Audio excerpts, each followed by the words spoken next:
Ever felt that cringe, that soul crushing silence when a joke just dies?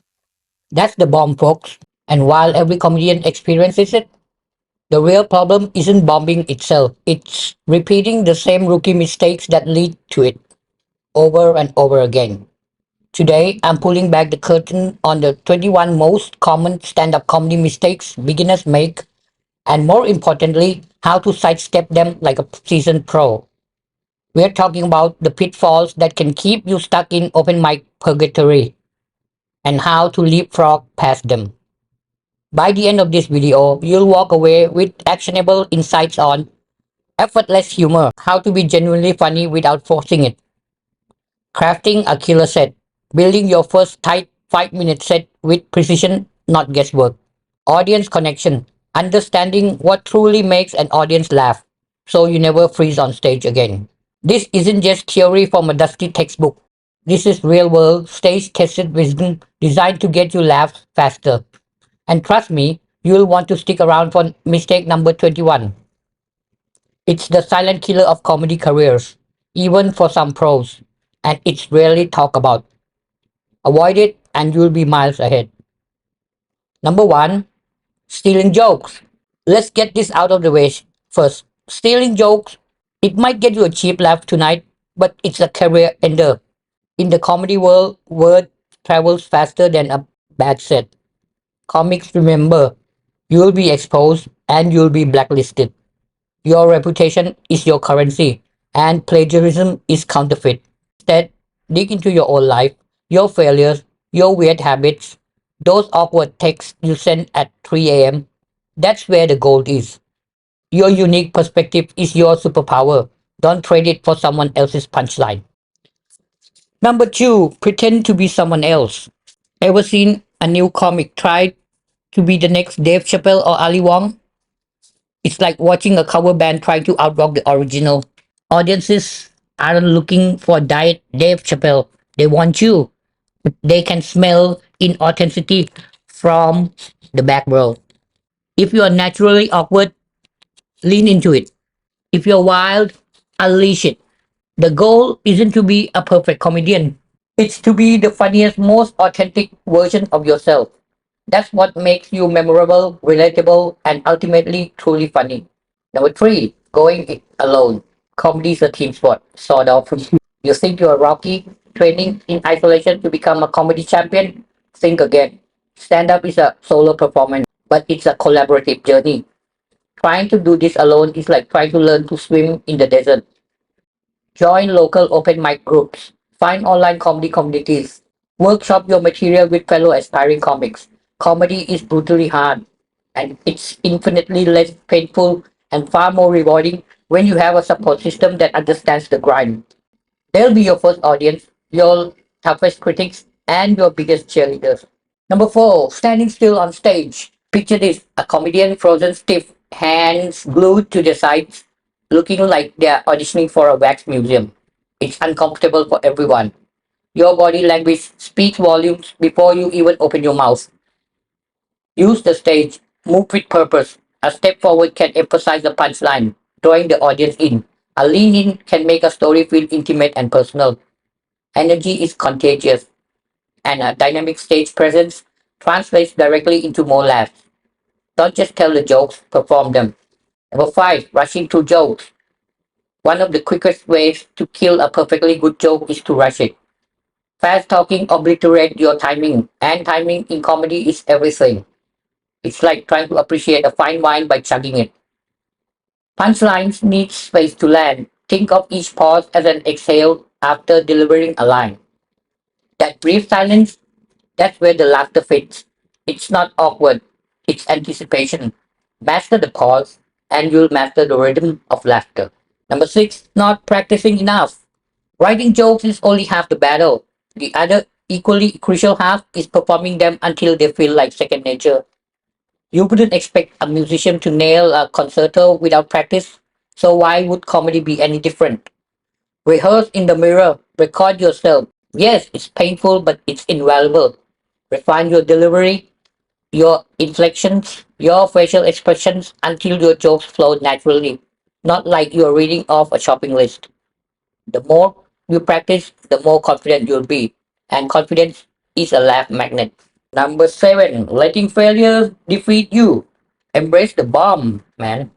Every single comedian, from the open micer to the arena headliner, has bombed. It's not a question of if, but when and how many times. What truly defines you is what you do after the silence, after that awkward cough, after that soul crushing realization that your brilliant joke just died a miserable death. Watch the tape. Seriously, it hurts, but it's the best teacher. Rewrite, refine, and most importantly, try again. If you're paralyzed by the fear of failure, you'll never get to the part where you're actually good. Bombing isn't the end, it's just feedback. Learn from it, laugh at it later, and keep moving forward. Ignoring audience reaction. Imagine telling us. Imagine telling a story to a friend, and they're giving you all sorts of cues, nodding, frowning, looking confused, but you just keep talking oblivious. That's what it's like when a comedian ignores audience reactions. If no one laughs, don't just power through like nothing happened. That's a one-way ticket to awkwardville. Acknowledge it, adapt, maybe even laugh with them about it. Audiences love a comic who's present, who is in the moment, and who is having a conversation, not just delivering a monologue. It shows you're human, you're listening, and you're willing to play. That connection is gold. Number nine, not connecting with the crowd. Break the ice, not the audience. Some new comics jump straight into their material, forgetting that they are in a room full of strangers. It's like walking into a party and immediately launching into your life story. A little warm up goes a long way. Start your set with something that says, "Hey, I see you." Talk about the room, the mic stand, your Uber driver's questionable taste in music on the way here. Build that bond early. You don't need to be slick or have a perfectly rehearsed opening. Just be real, be present, and find common ground. That initial connection sets the tone for the entire set. Every comedian wants to be edgy, to push boundaries, to make people think. But trying to be edgy without first establishing trust with your audience is a recipe for silence, or worse, offense. It's like trying to tell a dark joke at a family dinner before anyone's had their appetizer. Go dark if you want, be controversial, but earn it. Start relatable, build a rapport, and then once they're on your side, you can venture into riskier material. And if you do accidentally offend, own it. Don't double down. A genuine apology or acknowledgement can save a set and your reputation. Remember, the goal is to make them laugh, not gasp in horror. Unless that's the joke. Stand up comedy isn't a sprint, it's a 10-year marathon, or maybe a series of sprints within a marathon, fueled by caffeine and existential dread. If your first few sets or your first 50 sets suck, congratulations, you are normal. Every single great comic you admire bombed their way to greatness. They don't quit after the first awkward silence or the first tumbleweed moment. The journey is long, filled with rejection, self doubt, and the occasional heckler. But consistency, showing up, and learning from every single set, good or bad, is what separates the aspiring from the achieving. Don't let early setbacks derail your long term vision. Stage time is gold, absolutely. You need to be on stage, honing your delivery, reading the crowd. But writing is the mind. It's where you dig for the gold. If you're only performing and never writing, you are essentially spending your capital without replenishing it. Your material will get stale and your growth will stagnate. Write constantly. Carry a notebook. Use your phone. Jot down observations, ideas, weird thoughts. Then edit brutally. Cut the fat. Refine every word. The tighter your jokes, the harder they hit. Never perform a joke you haven't worked on off stage, polished, and tested in your head 100 times. Writing is the engine of your comedy career. Number 13, forgetting setup, punch structure. Great jokes have a rhythm, a predictable yet surprising structure. It's tension, then twist, setup, then punchline. Without a clear setup, your punchline floats aimlessly, like a punch thrown in the dark. Without a punchline, you are just storytelling. And while storytelling is great, it's not stand-up comedy.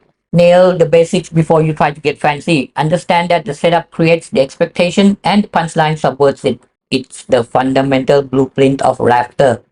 Number 14, no tags or callbacks. You have delivered a joke. It landed great. But don't just move on. A tag is a quick extra punchline that squeezes more laughter out of an already successful joke. It's like getting a bonus round.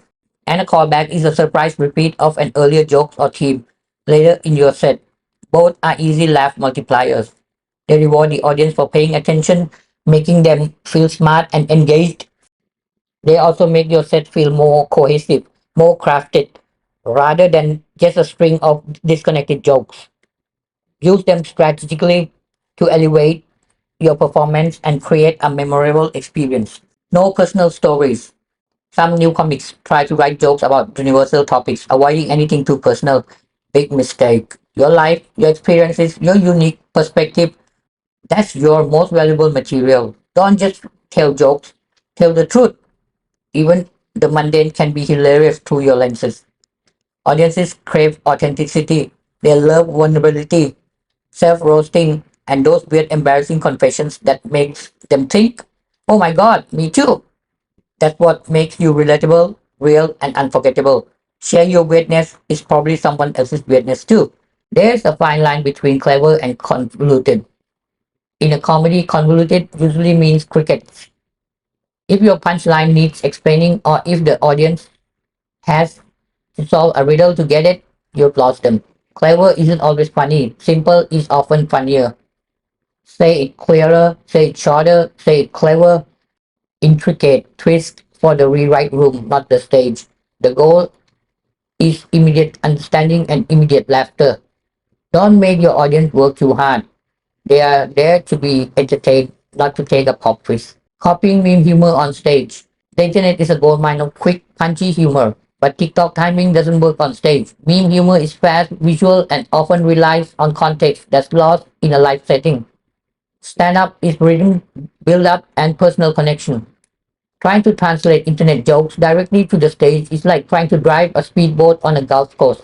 Don't rely on pre-packaged internet jokes. Write material meant to be spoken and felt in a live room. That's what makes live comedy special. Leave the memes for your phone. Bring your original thoughts to the mic. Using too many crutches. Phrases like, you know what I mean? Or am I right? Or this is a true story are crutches.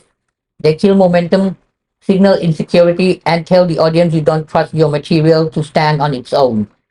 If your joke is strong, it doesn't need a backup catchphrase. Learn to trust your material and let it breathe. If you have written it well and you deliver it with confidence, the audience will get it. Eliminate the verbal tics and filler words. Let your jokes do the talking. Number 19, avoiding silence. The power of the pause. New comics often fear silence. They think it's awkward, a sign of failure. But silence is awkward. Silence is tension. It's power. It's the space where laughter lives. Pausing before a punchline builds suspense, allowing the audience to lean in to anticipate. Pausing after lets the laugh breathe, allowing it to swell and fill the room. Use silence like seasoning. A well-placed pause can elevate a good joke to a great one. It shows confidence, control, and an understanding of comedic rhythm. Don't rush to fill every gap. Sometimes the quietest moments are the funniest. Number 20, not recording your set. You have just finished a set. It felt amazing. You killed. Everybody loved you. And then you watch the recording and realize your memory is a dirty liar. Your set might have felt great, but only the recording shows what's actually landed, what bombed, and what you mumbled into the mic. Video doesn't lie. Record every set, review it, track what worked, what got genuine laughs, and what got polite chuckles or worse, silence. Cut what didn't. Identify your tics, your weak spots, your strength. This is the fastest path to improvement. It's painful, but it's essential. And finally, the silent killer. Mistake number 21. Chasing clout over craft. In the age of social media, it's easy to get caught up in the numbers game. Posting reels, building a following, going viral, it's all great. And it's smart for building a brand. But if your life set sucks, if you are not putting in the hours on stage, writing and refining, you're skipping the most crucial work. Don't trade stage time for screen time. Cloud fades, trends change. But through comedy craft, the ability to consistently make a room full of strangers laugh, that lasts. Focus on becoming genuinely funny, on owning your skills, and the cloud will follow. Build the foundation first, the skyscraper comes later. There you have it. 21 brutal, honest, and essential mistakes to avoid if you want to be funny and make people laugh on purpose, not by accident. By understanding and actively avoiding these common traps, you'll be 6 months ahead of 90% of new comics, guaranteed. If this deep dive into comedy helped you, do me a solid, hit that like button, subscribe to the channel for more no nonsense stand up advice, and leave a comment saying type 5 if you want a follow up video on how to write your first clear 5 minute set step by step, because that's where the real journey begins.